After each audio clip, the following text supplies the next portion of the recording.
ചോളവംശത്തിൽ പിറന്നവളായതുകൊണ്ട് എന്നെ നമ്പിരാട്ടിയാർ എന്നാണ് വിളിച്ചിരുന്നത്.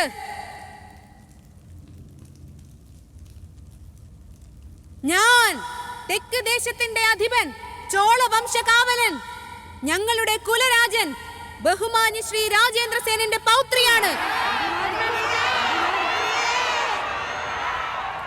നോൻപു നോറ്റാണ് വന്നിരിക്കുന്നത്. മഹാരാജനോട് ചേർന്ന് ബന്ധം പുനഃസ്ഥാപിക്കുവാൻ വേണ്ടിയാണ് ഞങ്ങളുടെ ഈ വരവിന്റെ ഉദ്ദേശം.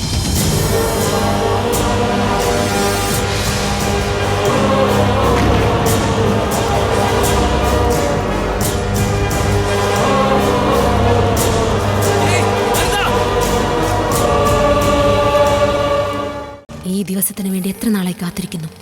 എത്ര കാലത്തെ പോരാട്ടമാണ്. എൻ്റെ പേര് അനിത പാണ്ഡ്യൻ. ഞാൻ പാണ്ഡ്യവംശ കുടുംബത്തിൽ പിറന്നവളാണ്. ഇവരെല്ലാം എൻ്റെ വംശത്തിലെ പ്രധാനപ്പെട്ടവരാണ്. കാലാകാലങ്ങളായി ഒന്ന് മാത്രമാണ് ഞങ്ങളുടെ സ്വപ്നം. കാണാതെ പോയ ചോളരാജൻ വസിക്കുന്ന സ്ഥലം കണ്ടുപിടിക്കണം. ഞങ്ങളുടെ കുലദേവശില വീണ്ടെടുക്കണം. മുലപ്പാലിനോടൊപ്പം ഞങ്ങളുടെ രക്തത്തിൽ അലിഞ്ഞു ചേർന്ന വൈരാഗ്യമാണത്. Union minister Veerapandian, X major രവിശേഖർ, ഇങ്ങനെ ഞങ്ങളുടെ രാജകുടുംബത്തിൽ പിറന്ന 8 പേരാണിന്ന് ബാക്കിയുള്ളത്. മുതിർന്നവർ ഞങ്ങളെ പാണ്ഡ്യന്മാരായിട്ട് തന്നെയാണ് വളർത്തിയത്. പല അഭ്യാസങ്ങളും പഠിപ്പിച്ചു തന്നു. എത്ര തലമുറകൾ കഴിഞ്ഞാലും ഞങ്ങളുടെ വൈരാഗ്യം അടങ്ങില്ല. ഞങ്ങളുടെ ദൈവത്തിന്റെ ശില കടത്തിക്കൊണ്ടുപോയ ചോളന്മാർ ഇന്നും ജീവിച്ചിരിപ്പുണ്ടെന്ന് വിശ്വസിക്കാൻ കഴിഞ്ഞില്ല. നന്നായി. ഞങ്ങളുടെ പാണ്ഡ്യവംശത്തിന്റെ ശപഥം ഞാൻ നിറവേറ്റും. ഞങ്ങളുടെ വംശത്തെ ഇത്രയും കാലം അടിച്ചമർത്തിയ ചോളന്മാരെ ഉന്മൂലനം ചെയ്യണം. ഇപ്പൊ എന്റെ കയ്യിലുള്ള ഒരേ ഒരു ആയുധം എന്റെ ശരീരം മാത്രമാണ്. ഇത് വെച്ച് എങ്ങനെ നേരിടണമെന്ന് എന്റെ അമ്മ പറഞ്ഞു തന്നിട്ടുണ്ട്.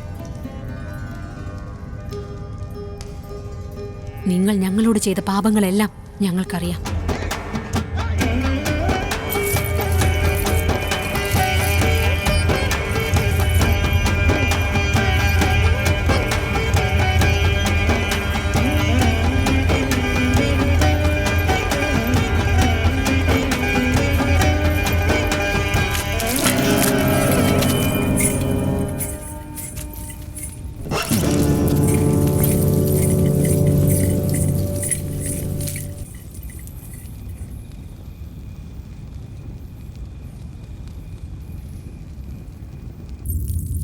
സന്ദേശം എന്താണ്?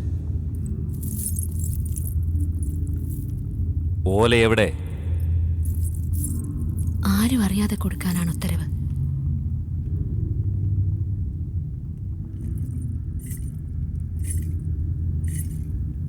ആടയാഭരണങ്ങൾ അണിഞ്ഞു വേണം സന്ദേശം അറിയിക്കാൻ എന്നാണ് കൽപ്പന.